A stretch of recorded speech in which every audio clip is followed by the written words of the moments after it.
ध्वनि सम्यक् अस्ति। हाँ जी महोदय, गणेश वंदना कर लेते हैं, उसके बाद कक्षा प्रारंभ हाँ, करते बिल्कुल हैं। बिल्कुल बिल्कुल, सही है, सही कर जी। जी रुपेश महोदय जी, आप गणेश वंदना स्टार्ट करें। जी जी।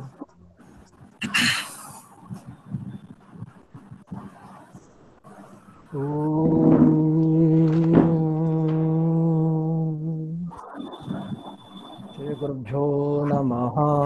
हरिः ओम्। ॐ शन्नो मित्रशं वरुणः, शन्नो भवत्वर्यमा, शन्न इन्द्रो बृहस्पतिः, शन्नो विष्णुरुक्रमः। नमो ब्रह्मणे नमस्ते वायो, त्वमेव प्रत्यक्षं ब्रह्मासि, त्वमेव प्रत्यक्षं ब्रह्म वदिष्यामि, ऋतं वदिष्यामि, सत्यं वदिष्यामि, तन्मामवतु, तद्वक्तारमवतु, अवतु माम्, अवतु वक्तारम्। ॐ शान्ति शान्ति शान्तिः। रुपेश महोदय जी, आपका बहुत बहुत धन्यवाद, बहुत बहुत आभार। और रुपेश महोदय जी, मैं आपसे निवेदन करूंगा कि डॉक्टर विजय कुमार दधीची सर जी का परिचय हम लोग के समक्ष आप रखें। जी जी। सभी को प्रणाम। आज हमारे समक्ष उपस्थित हैं डॉक्टर विजय कुमार दधीची जी, जो कि जयपुर परिसर के शिक्षा शास्त्र विभाग में आप असिस्टेंट प्रोफेसर के रूप में कार्यरत हैं और अपना दायित्व का निर्वहन कर रहे हैं, तथा आप नेट और टेट क्वालिफाई हैं। कुछ विषयों में आचार्य तथा मनोविज्ञान में आपने एमए की पदवी प्राप्त की हुई है। अनेक वर्षों का अनुभव रहा है आपका इस क्षेत्र में, और कर्मठ तथा छात्र प्रिय आचार्य हैं आप, बहुत ही विनम्र। आज हम सभी छात्रों को कृतार्थ करेंगे। आप विजय कुमार दधीची जी, आपसे निवेदन है कि अपने ज्ञान धारा से हम छात्रों को प्रेरित करें।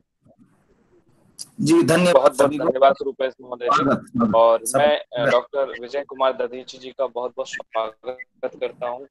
आपके चरणों में प्रणाम, सभी विद्यार्थियों की तरफ से आपके चरणों में वंदन, अभिनंदन और आपके चरणों में प्रणाम, और आपका बहुत बहुत स्वागत ऐसा है। नहीं है, हम लोग बराबर हैं।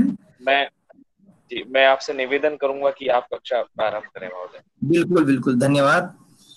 सबसे पहले तो सबका स्वागत है, और मेरा सौभाग्य है कि मुझे कम से कम इस ज्ञान गंगा के प्रवाह में अवगाहन का अवसर दिया आदरणीय परमेश जी ने। बहुत ही अच्छी बात है मेरे लिए, क्योंकि इस लॉकडाउन में बहुत सारी बातें हमको, आपको सभी को सीखने को मिली हैं। हमारी पद्धतियां और प्रक्रियाएं बहुत बदल गई हैं।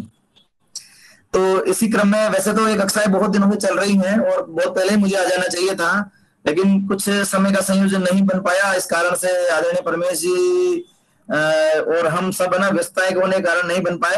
लेकिन अब मैं जब जब भी मुझे अवसर मिलेगा, आप लोगों के साथ चर्चा के लिए उपस्थित होऊंगा। ठीक है। तो सबसे महत्वपूर्ण बात थी कि सर ने जैसा मुझे निर्देशित किया था कि यूजीसी नेट क्वालिफिकेशन के लिए, यूजीसी नेट क्वालिफाइंग करने के लिए स्ट्रेटेजी जो हमारी चल रही है उस पर हम डिस्कस और डील कर रहे हैं। मैं हिंदी में पढ़ा दूं और कभी कभी इंग्लिश ले लूं, कोई दिक्कत नहीं होगी sir? Sir I am audible? जी जी मतलब जी जी महोदय, एकदम सही आ रही है बस जी हाँ महोदय। बिल्कुल नहीं, मेरे कहने का मतलब जी कुछ सर। टेक्निकल टर्म इंग्लिश की यूज करूंगा, वो बहुत इजी अप्रोच होगी और होनी भी चाहिए, तो वो सबको दिक्कत नहीं होगी ना?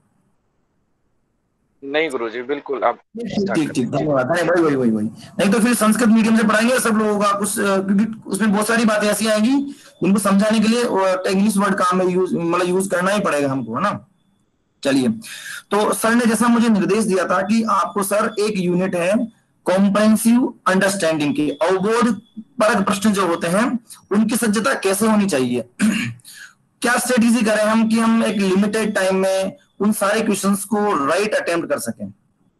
तो उसके लिए मित्रों ना, हमारी परंपराएं जो प्राचीन पद्धति है वो तो ये कहती है कि पहले जब तक पूरे गद्यांश का अवबोध ना हो जाए तब तक हमें प्रश्नों की ओर नहीं जाना चाहिए, प्रश्नों को नहीं देखना चाहिए। लेकिन बहुत सारे जो स्टूडेंट्स हैं हमारे, उनके रिव्यूज लेते हैं, हम खुद भी उनको देखते हैं, स्ट्रेटेजी बदल गई है। जहां हम कंस्ट्रक्टिव क्लासरूम की बात करते हैं बच्चा अपनी ज्ञान का निर्माण स्वयं करता है, तो वो स्वयं जिस रूप में करता है वो रूप होता है, वो सूचनाओं को संग्रहित करके करता है।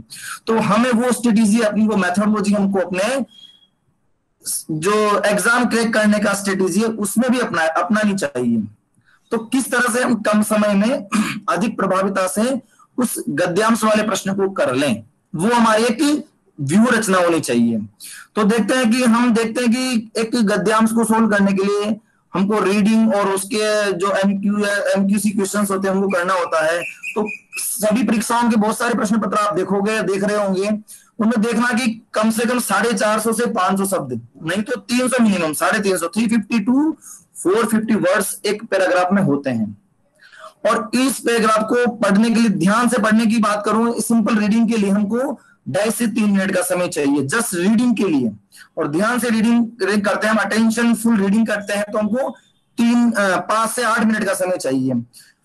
अगर हमारे जो ट्रेडिशनल में चलता है कि थ्राइस हमको रीड करना है, तो that will be not sufficient for us. हम सीख भी पाएंगे, नहीं सीख पाएंगे, उस गद्यांश का अवबोध ग्रहण कर पाएंगे, नहीं कर पाएंगे, ये कॉम्प्लिकेटेड हो जाएगा हमारे लिए। और फिर ये यूजीसी नेट का जो गद्यांश आता है, ये हमारे 6ठी 7वीं 8वीं किताब की बुक का गद्यांश नहीं है कि ये हम लाइन टू लाइन मिलाया और देखा उत्तर मिल गया, हमने एक बार पढ़ लिया और इस गांव में ये राजा रहता था, इस राजा के इतने बेटे थे और नीचे मिल गया राजा कौन से गांव में रहता था। ऐसा क्वेश्चन नहीं आने वाला है।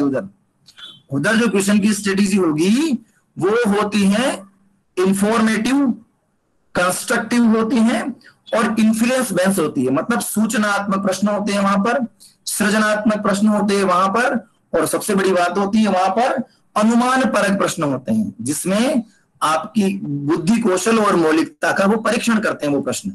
तो हम किस तरह से इस प्रकार से गद्यांश को सोल्व कर सकते हैं, तो उसके लिए हम क्या करना है, सबसे पहले not to read full comprehensive paragraph, only just view statement of questions. हमको सबसे पहले क्या करना है, प्रश्नों का जो स्वरूप है, प्रश्नों की संगठना है, उसको रीड करना है सबसे पहले।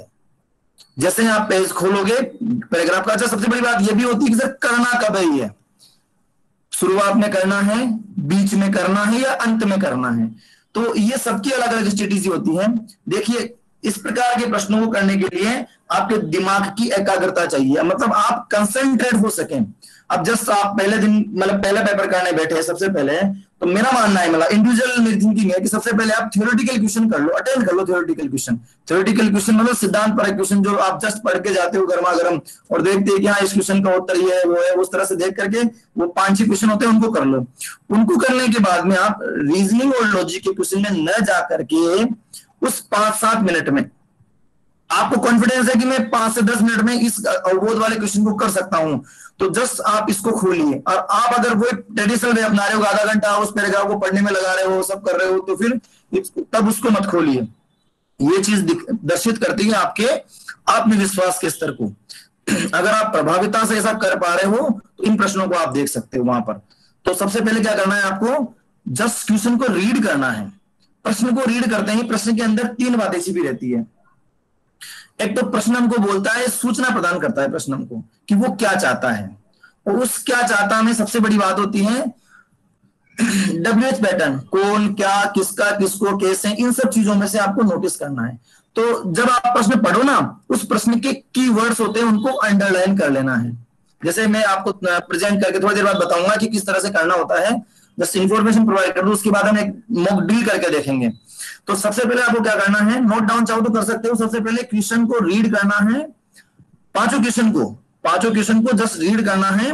उन क्वेश्चंस के कीवर्ड्स को आप हाईलाइट करोगे। हाईलाइट करने का मतलब अंडरलाइन कर सकते हो, आपको दिमाग में बैठाना है, वो दिमाग में हाईलाइट होनी चाहिए कि हाँ इस क्वेश्चन का कीवर्ड ये है, इस क्वेश्चन का कीवर्ड ये है। और जस्ट ओनली हम ऐसा जस्ट रीडिंग करेंगे तो हमको ये पता लग जाएगा कीवर्ड्स कौन कौन से हैं। ठीक वैसे जैसे कोई व्यक्ति हमको बोलता है कि भैया इस जंगल में जाना है और इस जंगल में आपको ना इन वृक्षों की, इन फूलों के बारे में जान करके आना है, देखना है। तो जब वो फूलों के नाम अगर बोल देता है, पेड़ों के नाम, पौधों के नाम बोल देता है ना, तो जब हम जंगल में जाएंगे तो हमारे अटेंशन में वो ही चीज जाएगी। That is सेंट्रेशन of content. आप विषय वस्तु या जो भी आपका कंटेंट है ना, उसमें आप सेंट्रेट हो जाओगे कि मुझे इन कीवर्ड्स को इस गद्यांश में ढूंढना रहेगा। पहले गद्यांश को, मध्य को क्या क्या पढ़ा हुआ है इसके अंदर, वो उसके अंदर आडोलन बिडोलन मत करो। पहले आप क्या करोगे, जस्ट कीवर्ड्स को अटेंड करो कि कौन कौन से शब्द है, कौन कौन से पद है जिनको इस गद्यांश में दिखाया जा रहा है, बताया जा रहा है। फिर उसके बाद में उन कीवर्ड्स को आप नोट डाउन कर लोगे।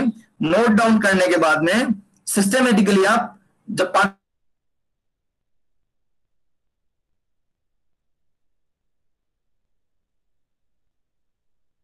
का काम है, इतना डीप हटना है, रीड करना है, हाईलाइट करना है। और एक बात और बताऊंगा आपको, जब कीवर्ड अब कीवर्ड जब आप रीड कर रहे हो ना, तो कोई भी पूर्वाग्रह मत बनाओ। पूर्वाग्रह का मतलब आपका प्रीवियस नॉलेज जो है ना, उसको थोड़ी देर के लिए शांत कर दो, थोड़ी देर के लिए उसको न्यूट्रल कर दो। जस्ट एक क्यूरियोसिटी होनी चाहिए कि इन कीवर्ड्स को मुझे सर्च करना है। ऐसा नहीं है कि इन कीवर्ड्स में से मुझे आंसर मिल रहा है और मैं जो सोच रहा हूं, मैं जान रहा हूं, वही आंसर है, मैं टिक लगा के आगे बढ़ जाऊं। हाँ, कभी कभी ये इत्तेफाक हो सकता है, नो डाउट, मैं ऐसा नहीं कह रहा हूं नहीं होगा, कि आपने प्रश्न पढ़ा और आपको लग रहा है यही होता है, इतना सरल प्रश्न मिल गया तो बहुत बढ़िया बात है। लेकिन नेट जैसे एग्जाम में, बड़े एग्जाम में ऐसी चीजें बहुत मुश्किल से हुआ करती है। संयोग होते हैं ऐसे कि बस एक बार पढ़ा कीवर्ड और हमने देखा और आंसर लगा दिया और चला गया और अपना आंसर सही हो गया। इंसिडेंटली हो सकता है नो में। तो हमें क्या करना है, कीवर्ड्स को अटेंड करके फिर पैराग्राफ में आना है। तो करना कैसे, मैं बताऊं आपको एग्जाम्पल के लिए। मैं अपनी स्क्रीन को शेयर कर रहा हूं, नेक्स्ट सेकेंड।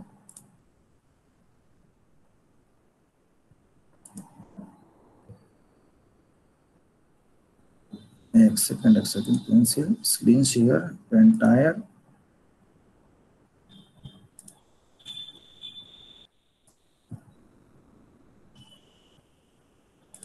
जैसे हम एक सेकंड, मेरी स्क्रीन देख पा रहे हैं सर आप?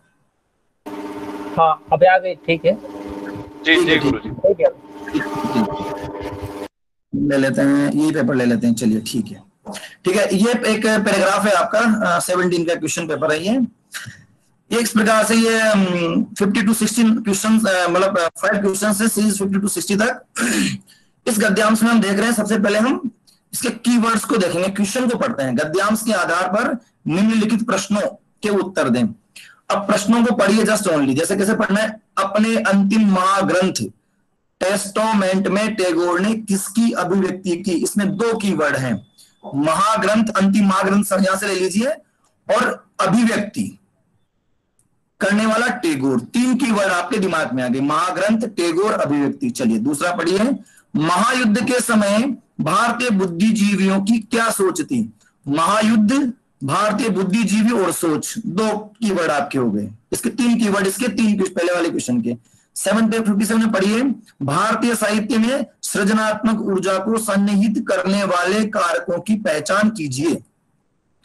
भारतीय साहित्य एक हो गया, या भारतीय साहित्य की क्रिएटिविटी एनर्जी, और उसके सन्निहित करने वाले कंपोनेंट्स कौन कौन से हैं, उनकी पहचान करनी है। ठीक है, नेक्स्ट देखिए, कश्मीर तथा बांग्लादेश की त्रासदी से जनित प्रभाव क्या थे। तो इसमें कीवर्ड हो गया त्रासदी के प्रभाव, त्रासदी से जनित प्रभाव, और कश्मीर तथा बांग्लादेश। ठीक है, प्रस्तुत गद्यांश का संदेश क्या है। ये सब लगभग ऑलमोस्ट सभी गद्यांशों में आता है, और ये थीम होती है, हमको ओरिजिनलिटी जो होती है ना पैराग्राफ की, उससे निकालनी पड़ती है हमको। एक क्वेश्चन ही हुआ। लास्ट क्वेश्चन है, पिछले महायुद्ध का भारतीय साहित्य पर क्या प्रभाव पड़ा था। तो हमारे दिमाग में अब जस्ट 1 रीडिंग किया ना, अभी जैसे किसी का फास्ट शार्प अटेंशन है, जस्ट 1 रीडिंग में वो इन चीजों को अटेंड कर पा रहा है। किसी का स्लो अगर अटेंशन है, स्लो उसका ग्रेस्पिंग है, पकड़ उसकी है, जस्ट एक बार और रीड कर लो बस स्पीडली। अपने अंतिम महाग्रंथ में टैगोर ने किसकी अभिव्यक्ति की, महायुद्ध के समय भारतीय बुद्धिजीवियों की क्या सोच थी, भारतीय साहित्य में सृजनात्मक ऊर्जा को सन्निहित करने वाले कारकों की पहचान कीजिए, कश्मीर तथा बांग्लादेश की त्रासदी से जनित प्रभाव क्या थे, प्रस्तुत गद्यांश का कथ्य संदेश क्या है, और अंतिम, पिछले महायुद्ध में भारतीय साहित्य पर क्या प्रभाव पड़ा। इतना पढ़ने के बाद में आप ऊपर आ जाइए।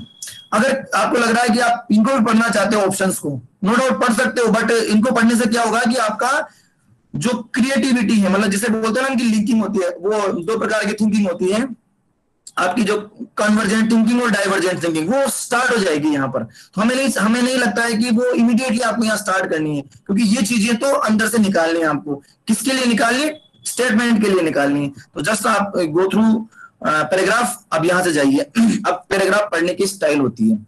देखो पैराग्राफ आप कहां पढ़ रहे हुए, देखो इंपॉर्टेंट बात, परीक्षा हॉल में बैठे हुए हो, आपके हॉल में कम से भी कम 100-150 बच्चे बैठे होंगे। तो बड़ा हॉल है, तो आजकल कंप्यूटराइज एग्जाम होते हैं, तो मिनिमम 40-50 स्टूडेंट्स तो होते हैं लैब के अंदर। 50 या 40 स्टूडेंट होंगे, उसमें फिर वो आपको इंटरवीविंग वेरिएबल बोलते हैं उनको, मध्यवर्ती चर जो आपको बार बार बाधित करते हैं, उन सबके होने पर भी आपको इस पैराग्राफ के प्रत्येक अक्षर पर अवधान लगाना है, ध्यान लगाना है, जिससे कि आप डीप अटेंशन दे सको और आपको सिर्फ और सिर्फ उस जो 5 प्रश्न आपने नीचे देखे उन प्रश्नों का समाधान खोजना है आपको यहाँ पर। तो चलिए इसको पढ़ना शुरू करते हैं। पढ़ते कैसे हैं? ठीक वैसे पढ़ेंगे जैसे आप आम रूप से जो पढ़ते हैं ना, आप सामान्य पुस्तकें पढ़ते हैं, आप ग्रंथ पढ़ते हैं, साहित्य पढ़ते हैं, जो कुछ पढ़ते हैं आप, उसमें कोई नयापन नहीं है कि कैसे पढ़ना है। लेकिन हाँ, इतना ध्यान है कि जब भी आप रीडिंग करो, रीडिंग करते समय एक बात ध्यान रखना कि उस रीडिंग को सेंटर्ड करना है, आपको क्वेश्चन सेंटर्ड करना है, प्रश्न पे आपका ध्यान रहे, आपने जो कीवर्ड्स पढ़े थे उनको ध्यान में रख करके पढ़ना है। देखिए, अंतिम महायुद्ध जिसने आधुनिक विश्व की आधारशिला को, अच्छा एक बात ध्यान रखना, यहाँ पर जो शब्द मिलेंगे ना आपको, ये जो आधारशिला, विकंपित, भारतीय साहित्य, वैसे हम संस्कृत बैकग्राउंड के स्टूडेंट हैं, हमें इजी अप्रोच होती है इन हिंदी के टेक्निकल टर्मों को पकड़ने की। जो सोशल स्टडीज के साइंस स्ट्रीम से, कॉमर्स स्ट्रीम से होते हैं ना, उन बच्चों को ये हवा में उड़ जाते हैं बहुत सारे शब्द, क्योंकि हम तो संस्कृत बैकग्राउंड के हैं, तो संधि समास कारक प्रकृति प्रत्यय हमको होता है, इजी अप्रोच होते हैं, हम आसानी से रन अप कर पाते हैं इन चीजों को। तो उनके लिए बता रहा हूं मैं कि इन शब्दों को ही हम, इन कीवर्ड्स को भी हम ध्यान से देखेंगे। ठीक है, पढ़ना शुरू करते हैं। अंतिम महायुद्ध जिसने आधुनिक विश्व की आधारशिला को लगभग विकंपित कर दिया था, भारतीय साहित्य पर स्वल्प प्रभाव डाल सका है। यह हिंसा के विरुद्ध, एक सेकंड में आ रहा हूं गेट खोल के,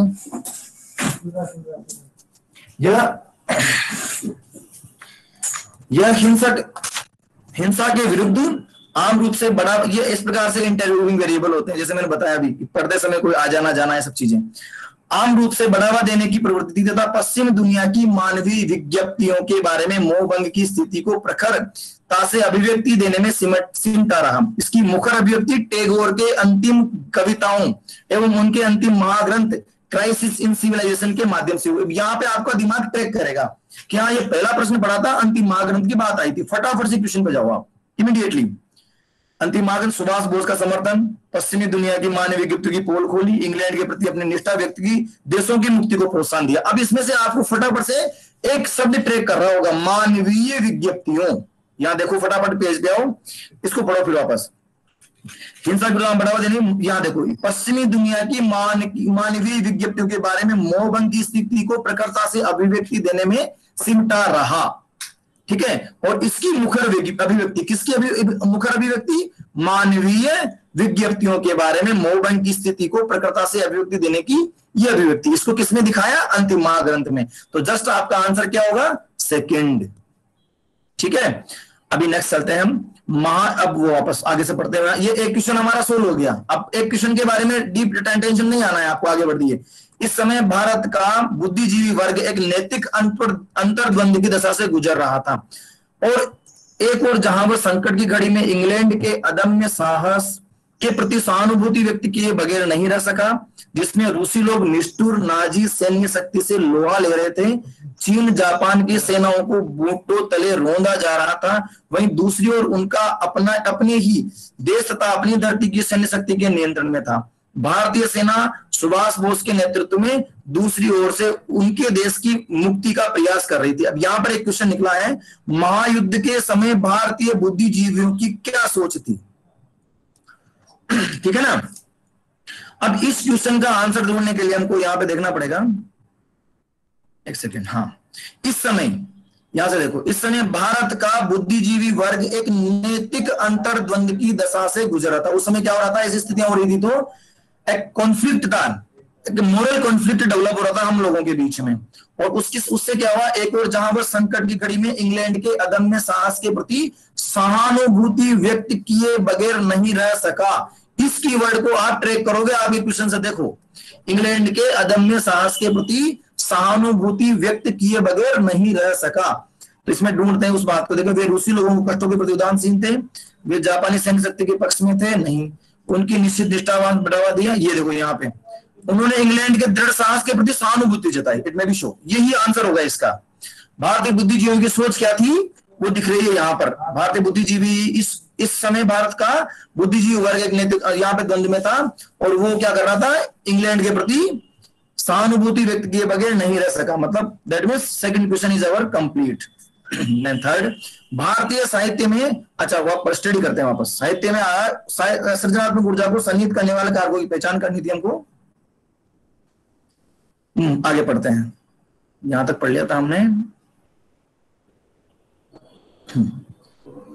निष्ठाओं, यहां तक मुक्ति का प्रयास कर रही थी। निष्ठाओं के ऐसे द्वंद में किसी भी प्रकार की सृजनात्मक प्रवृत्ति के प्रस्फुटन की कल्पना नहीं की जा सकती।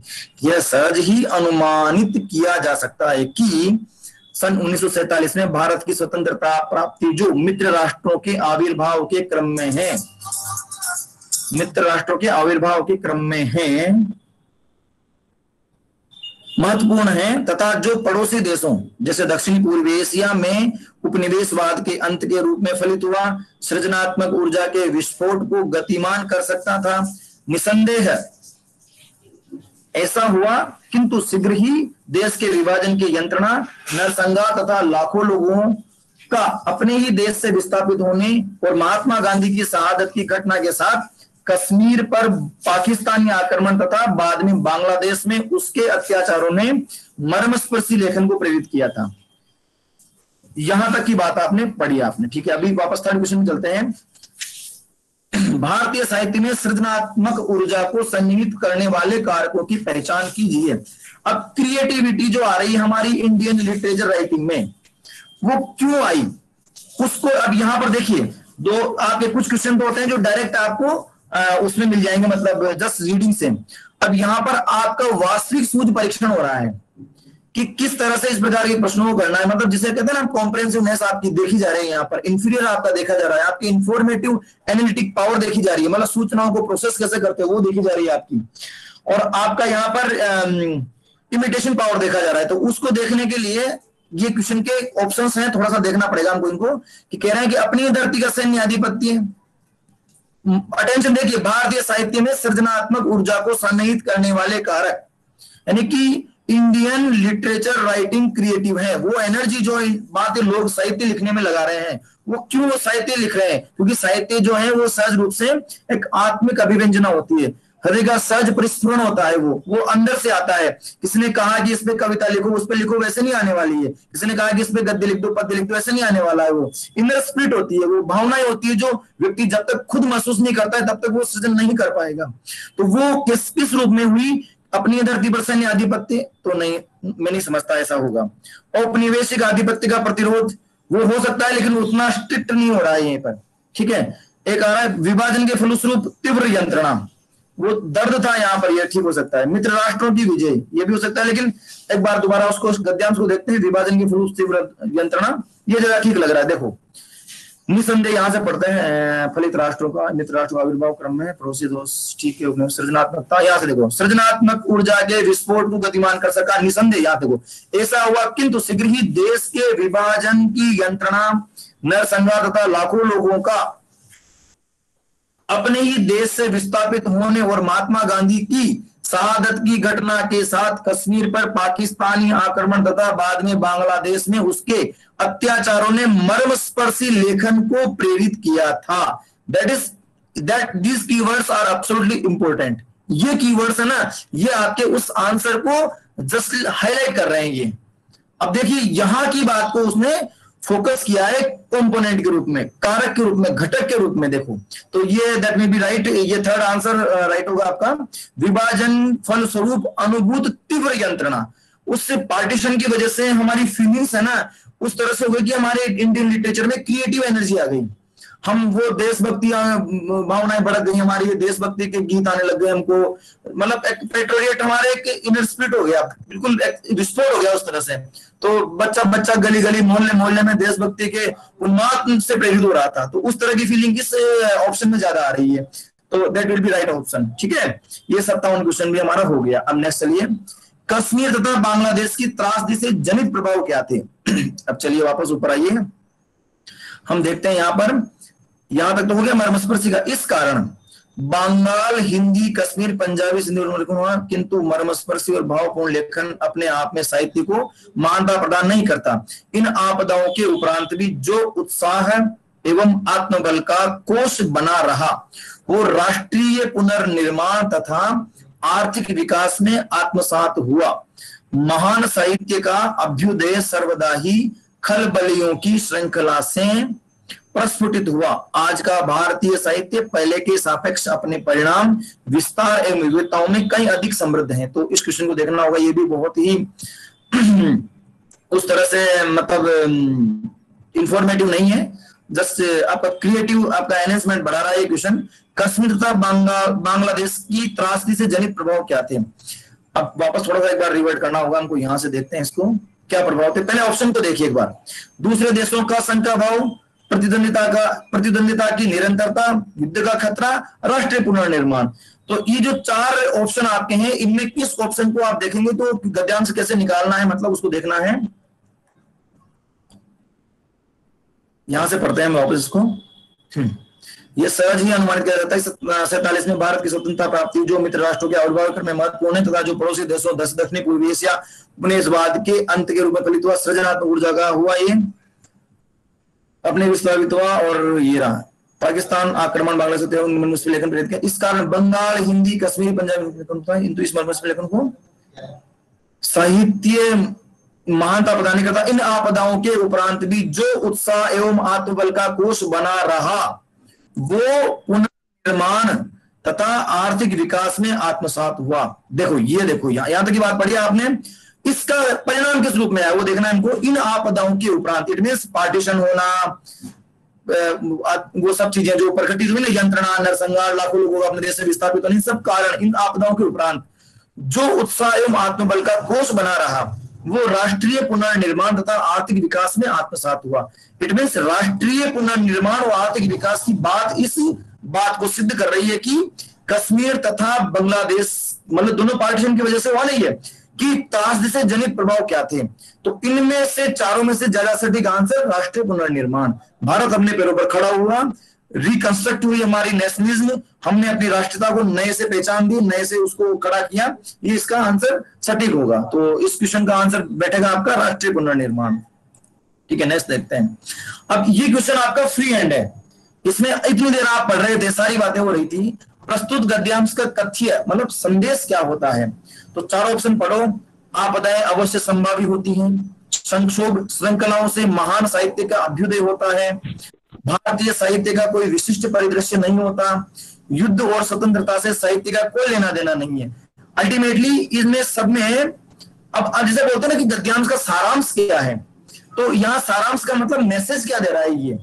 ठीक है, इस गद्यांश को पढ़ने पर हमको दो तीन बातें सामने आ रही है। एक तो ये आ रही है कि इस गद्यांश में हमको ये बताया गया है कि पार्टीशन जो हुआ, उस पार्टीशन की वजह से लोगों के मन में बहुत ज्यादा इस तरह से अपने राष्ट्र के प्रति एक ऐसा आदर भाव जगा और उसकी वजह से उनका साहित्य सृजन होने लगा। इस पार्टीशन ने हमको अपने तरीके से जीने की कला सिखा दी। ये सब बातें आ रही है कुल मिला के ना। और इस मतलब हम लोग मित्र राष्ट्र हमारे प्रति आए तो उनकी भावनाएं बनी, सुभाष का नेतृत्व, भारतीय सेना, इन सब के बारे में बातें आई। तो अल्टीमेटली ये क्या है कि इसमें दो तीन बातें आ रही है कि हमारे मन में विक्षोभ था और कहीं ना कहीं ऐसी यंत्रणाएं झेली हमने, एक अवसाद था, एक कुंठाएं थी, उसकी वजह से हमें हमारे अंदर क्रिएटिविटी आई। तो मोटी मोटी दो बातें आई कि सर्कमस्टेंसेस के होने पर, क्राइसिस के होने पर, विपत्तियों के होने पर, आपदाओं के होने पर, बाधाओं के होने पर भी हमने अपने आप को तैयार किया, कंस्ट्रक्ट किया, बनाया। Am I right? मैं ठीक हूं ना? तो इस तरह से ये चीजें देखनी हमको कि कारण पूछ रहे हैं उसकी वजह से क्या हुआ है, ये इस गद्यांश का सार मुझे दिख रहा है। मतलब हम कह सकते हैं कि सार रूप में हमको संदेश जो कहेंगे ये कह सकते हैं। अब इनमें से कौन सा संदेश मेरी भावनाओं में ठीक बैठ रहा है वो देखना है। ऐसे ही आपका वर्ड्स बनेंगे, जो वर्ड्स मैंने बोले ना, ठीक वैसे के वैसे ही आपकी फीलिंग्स आएगी पढ़ने के बाद में। तो वैसी फीलिंग्स आपकी आ रही है तो उससे रिलेटेड कौन से कीवर्ड्स आपके हैं उस आंसर पे जाना। देखो आपदाएं अवश्य संभावी है, ये भी ठीक है, हो जाएगी क्योंकि कभी न कभी कोई घटना घटेगी, नो डाउट। संक्षोभ श्रृंखलाओं से महान साहित्य का अभ्युदय होता है, ये भी ठीक है। भारतीय साहित्य का कोई विशिष्ट परिदृश्य नहीं है, ये जरा ठीक नहीं लग रहा है। युद्ध और स्वतंत्र, जब आपको लगे ना कि ये जरा ठीक नहीं लग रहा है तो उसको हाथों डिलीट कर दीजिए दिमाग में से। युद्ध और स्वतंत्रता से साहित्य का कोई लेना देना नहीं, इसका भी डिलीट कर दीजिए। अब आपके दो ऑप्शन आपके पास बचते हैं तथ्य करने के लिए। पहला ऑप्शन आपदाएं अवश्य संभावी होती है, दूसरा ऑप्शन आपका संक्षोभ श्रृंखलाओं से महान साहित्य का अभ्युदय होता है। पहली बात को हम ठीक मान सकते हैं लेकिन दूसरी बात में ज्यादा ठीक नजर आ रहा है क्योंकि संक्षोभ श्रृंखलाएं मतलब ये सीरीज ऑफ मिस हैपन्स, जो घटना घट रही है ना, उनकी सीरीज है पूरी की पूरी। उसके होने पर क्या होता है, हमारे अंदर, हमारे व्यवहार में, हमारे समाज में, हमारे वातावरण में एक महान साहित्य का सृजन होता है। तो जहां तक मैं मान रहा हूँ ये सेकंड ऑप्शन है ना, ये इसका ज्यादा सटीक मैसेज हमको कन्वे कर रहा है। तो इस क्वेश्चन का राइट आंसर क्या होगा, दूसरा, संक्षोभ श्रृंखलाओं से महान साहित्य का अभ्युदय होता है। ठीक है, लास्ट क्वेश्चन है हमारा, पिछले महायुद्ध का भारतीय साहित्य पर क्या प्रभाव पड़ा था। ये भी फ्री एंड क्वेश्चन है। इस क्वेश्चन का सटीक आंसर हमको अपने बुद्धि से बनाना पड़ेगा, जैसे 59 का बनाया था हमने, लाइन टू लाइन नहीं, इंफॉर्मेटिव नहीं, मतलब कंस्ट्रक्टिव आंसर है जिसमें ओरिजिनलिटी आपकी चेक की जा रही है, क्रिएटिविटी आपकी चेक की जा रही है। ठीक है ना। तो इस क्वेश्चन को देखने के लिए हमको क्या करना पड़ेगा, इसके ऑप्शन पढ़ने पड़ेंगे। इसका कोई प्रभाव नहीं पड़ा, पहली बात। दूसरी बात, इसने हिंसा के विरुद्ध जनाक्रोश को बढ़ा दिया था। तीसरा, इसने साहित्य की नींव को हिला दिया। चौथा, इसने पश्चिमी दुनिया को प्रबल समर्थन दिया। पढ़ने से साफ स्पष्ट है, पिछले महायुद्ध का भारतीय साहित्य पर क्या प्रभाव पड़ा। साहित्य पर क्या प्रभाव पड़ा, साहित्य का प्रभाव समाज पर पड़ता है, राइट, इसमें कोई दो राय नहीं है। साहित्य को समाज बढ़ता है, समाज के अंदर वो चीजें, उसका इंप्लीमेशन दिखता है। तो इस जो एक वार हुआ था, इस वर्ल्ड वार को किस तरह से इंप्लीमेंट किया गया था इंडियन लिटरेचर पे और इंडियन सिविलाइजेशन पर, इसका कोई प्रभाव नहीं पड़ा ऐसा नहीं कह सकेंगे हम, कुछ तो प्रभाव पड़ा था। दूसरा, इसने हिंसा के विरुद्ध जनाक्रोश को बढ़ा दिया था, बिल्कुल एब्सोल्युटली राइट है ये बात तो, क्योंकि जो क्राइसिस हुआ था, पार्टीशन हुआ था, उसमें जनाक्रोश बढ़ा ही था, नो डाउट। इसने साहित्य की नींव को हिला दिया था, ये नहीं कह सकेंगे, जरा ठीक नहीं लगेगी, क्योंकि साहित्य की नींव इस तरह से इन घटनाओं से नहीं लेगी वो। इसने पश्चिमी दुनिया को प्रबल समर्थन दिया था, ये बात सही है। महायुद्ध के प्रभाव में पश्चिमी दुनिया को समर्थन मिला, रूस के इनके साथ, क्योंकि यहाँ पर आप देखो प्रीवियस नॉलेज आपका एक्टिवेट होता है। यहाँ पर इस जो बातें बताई गई है ना, जो प्रीवियस स्टडी आपकी है, वो भी यहाँ पर आपको इग्निशन देनी पड़ेगी, उसको थोड़ा स्टार्टअप करना पड़ेगा।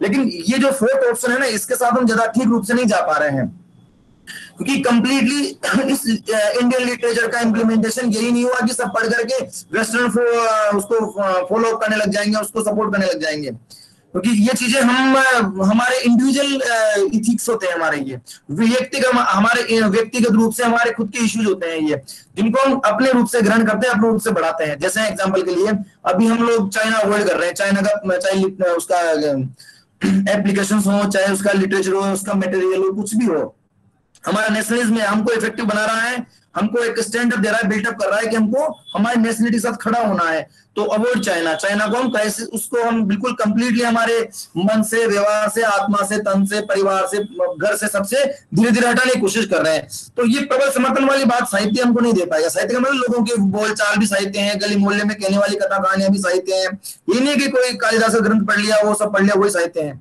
हमारे अपने विचार जो है ना, जो आसपास गली मोहल्ले में जो लोग अच्छे लोग, जिनको हम इंस्पायर्ड लोग मानते हैं, वो भी हमको सुना रहे हैं, वो भी हमारा लिटरेचर होता है। चलिए ठीक है, तो इस प्रकार से हम कंसंट्रेट होते हैं वापस इस पे।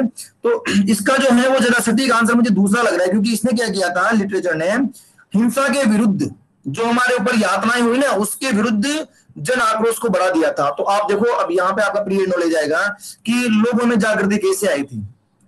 लोगों में, हमारे अंदर जो है ना, खूब लड़ी मर्दानी, वो तो झांसी वाली रानी थी, कविता पढ़ी हमने, हम भी बात माता की जय करने लग गए थे। तो वो साहित्य का प्रभाव जो था ना, भारतीय साहित्य पर प्रभाव था, वो इस तरह से देखेंगे कि हमारे इसकी वजह से व्यवहार में ये चीजें आ गई थी, मतलब। तो इस तरह से हम, इस प्रकार से हम इन क्वेश्चनों को ठीक प्रकार से देख पाएंगे, ठीक प्रकार से समझ पाएंगे। तो इस प्रकार से, जैसा कि मैंने इस एक पैराग्राफ को पढ़ा के दिखाया, मैं समझ रहा हूँ, मैं 16-17 मिनट मुझे सारा इसको एक्सप्लेन करने में लगा। तो अगर मैं आई थिंक अगर इसको जस्ट ओनली मैं अपने से रीड करता और अपने से समझता, तो मुझे 8 से 10 मिनट लगते मुश्किल से।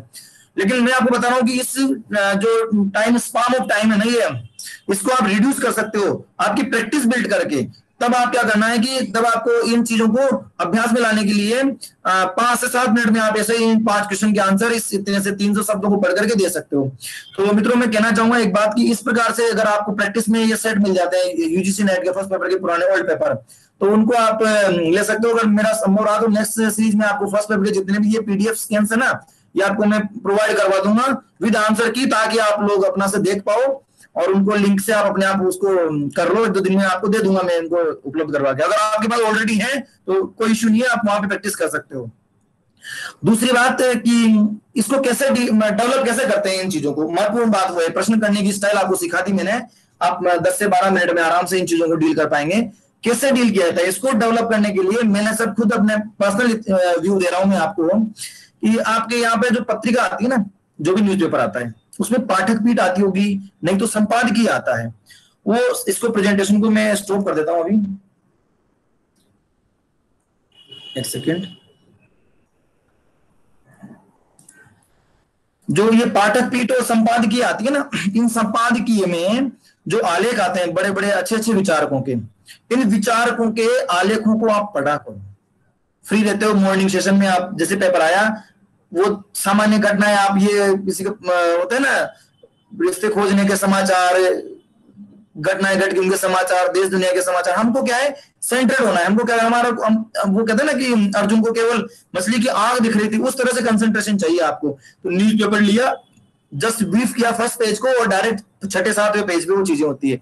वो संपादकीय रेगुलर आप 3 और 4 डेज पढ़ोगे ना, आपको खुद ही एक एनालिसिस आने लग जाएगा, एनालिटिक पावर आपका डेवलप हो जाएगा। और उसके बाद में क्या करोगे आप, उन घटनाओं को, उन परिदृश्यों को के बारे में विचार करने लग जाओगे। आपकी क्रिएटिविटी डेवलप होगी वहां पर। आपका अभी जब हम क्या करते हैं, अभी देखा होगा आपने कि हम कोई भी एक नेता स्टेटमेंट देता है और फटाफट से उसका हम एनालिसिस कर लेते हैं, हाँ यार ये बढ़िया है, हाँ यार वो बढ़िया है, उसके मायने नहीं देखते हम। तो ये मायने देखने के लिए हमें यह करना पड़ेगा, इन डेप्थ स्टडी करनी पड़ेगी, इन डेप्थ रीडिंग करनी पड़ेगी, तो तब जाकर के हमारी कॉम्प्रिहेंसिव पावर डेवलप होगी।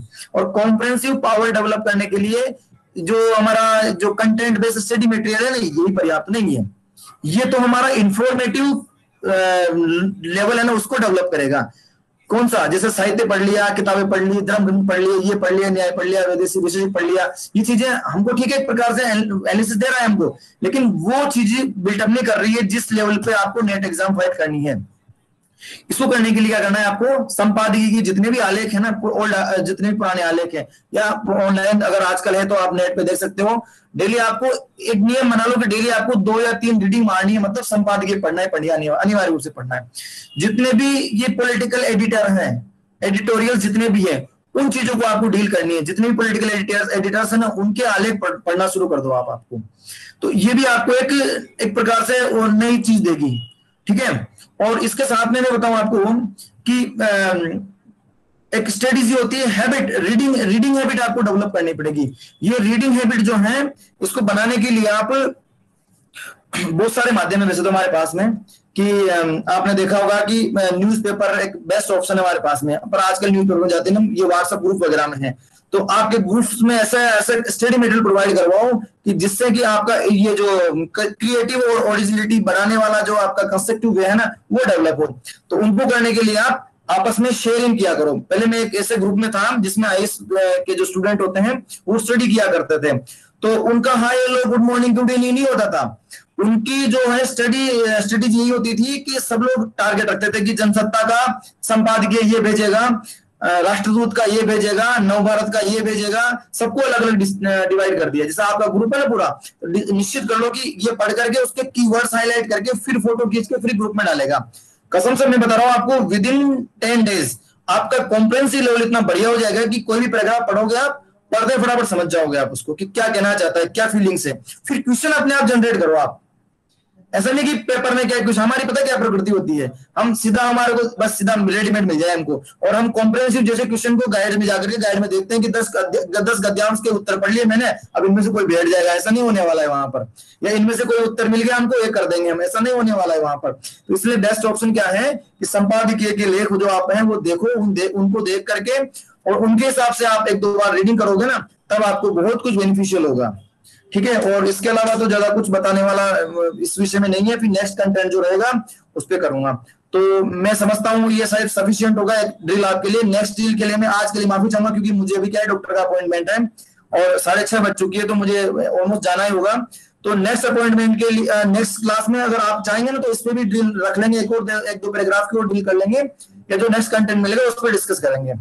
तो क्या मैं, या तो क्वेश्चन हो तो बताइए, नहीं तो मैं अनुमति चाहूँ आपसे सर। जी, किसी का कोई प्रश्न हो तो वो गुरुदेव से पूछ सकता है, नहीं तो गुरुजी को वहां जाना है, हॉस्पिटल जाना है, तो मैं पूछना चाहूंगा, क्या ये जो मैंने अभी बताया आपको, या वास्तव में इंफॉर्मेटिव लगा, या मुझे कुछ और इम्प्रूवमेंट करना है आपको दिखाने के लिए? नहीं सर, बहुत बहुत अच्छा पढ़ाया गुरुजी आपने। नमस्ते सर। हाँ नमस्ते, नमस्ते, बताइए। सर मेरा एक सवाल है सर। पहले तो आपका बहुत बहुत नमस्कार और बहुत बहुत धन्यवाद, आपने बहुत अच्छे से समझाया। सर मुझे वेलकम, वेलकम। पूछना था कि पैराग्राफ पढ़ने से पहले अगर हम क्वेश्चनों को पहले पढ़ ले तो आई थिंक वो ही आपने चीज बताई जो हमारे माइंड मैंने में बताया। क्लिक कर जाएगी पैराग्राफ पढ़ते टाइम। ठीक है, यही यही असल मैडम मैंने यही बताया था आपको, शायद आप बाद में लिंक हुए होंगे, हो सकता है। ठीक है, मैंने बताया स्ट्रेटेजी क्या होनी चाहिए हमारी। पहले क्वेश्चन स्टेटमेंट, स्टेटमेंट जो आपका है क्वेश्चन, उसके कीवर्ड्स को फोकस करो। स्टेटमेंट पढ़ा, क्वेश्चन पढ़ा, और उस क्वेश्चन के अंदर कौन कौन से कीवर्ड्स हैं उनको हाईलाइट कर लो। आप पेन से हाईलाइट कर लो, पेपर। अब यहाँ तो मिलेगा नहीं आपको, मतलब ऑनलाइन कंप्यूटर स्क्रीन पे कि हाईलाइट कर लो पेन से, तो आपको दिमाग में बैठाना है यहाँ पर। इसलिए मैं कह रहा हूँ ड्रिल आप ऐसी करो कि आपके दिमाग, पहले पुराने जमाने में जो हमारे जमाने में नीट होती थी ना, तो हम क्या करते, पेपर पेंसिल होती थी, पेपर वो पेपर के ऊपर ही हाईलाइट कर लेते थे, ये शब्द, ये शब्द, ये शब्द। वो ऐसा नहीं होने वाला है, कंप्यूटर स्क्रीन में हाईलाइट नहीं हो पाएगा। इसलिए आपको, आपका इतना अटेंशन शार्प होना चाहिए कि आप उन कीवर्ड्स को अगले 20 मिनट तक दिमाग में बैठा सको, चिपका सको कि यहाँ इन क्वेश्चंस में कीवर्ड्स ही हैं।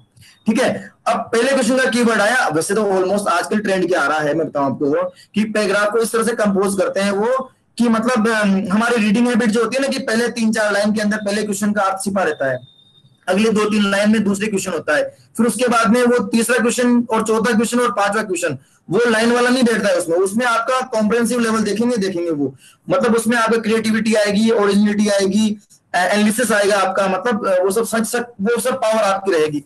उनको देखने के बाद ही आप उस क्वेश्चन का आंसर राइट कर पाएंगे।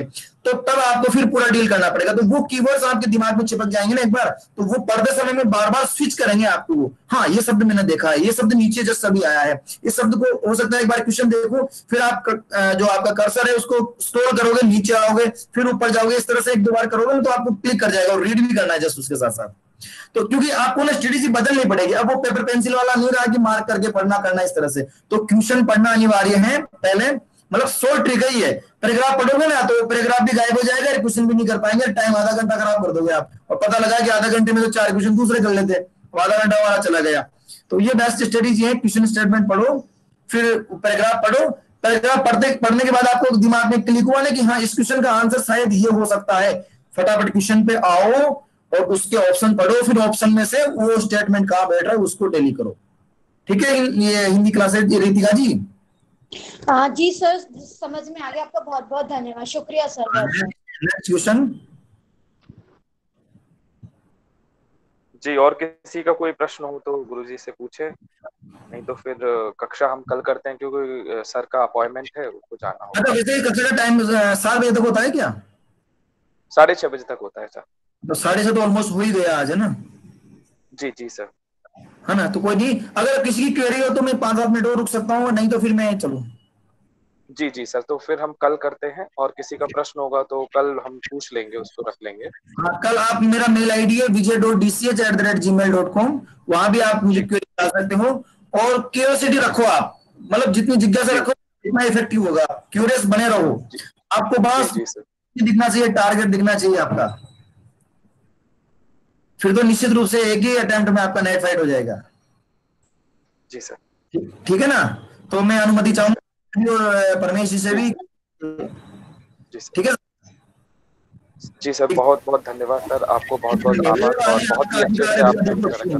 धन्यवाद की नहीं अपेक्षा है हमको, आपका अधिकार है, और आपकी जिज्ञासा भाव बने रहना चाहिए, ये हमारी अपेक्षा है, क्योंकि पूछना आपके लिए अनिवार्य है और बताना हमारे लिए अनिवार्य है, इसलिए ये व्यवस्थाएं चली रहेंगी, इसमें धन्यवाद की कोई आवश्यकता नहीं होती है।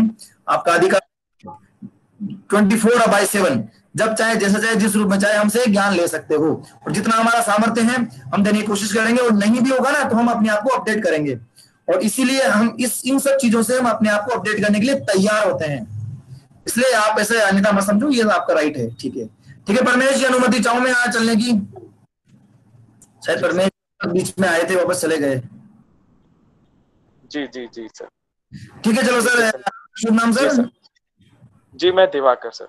दिवाकर जी, दिवाकर जी, ठीक है दिवाकर जी, शुभम भूयात्, अस्तु, पुनः मिलामः। ठीक है, प्रणाम प्रणाम महोदय जी, बहुत बहुत धन्यवाद सर, बहुत धन्यवाद सर आपका, प्रणाम सर।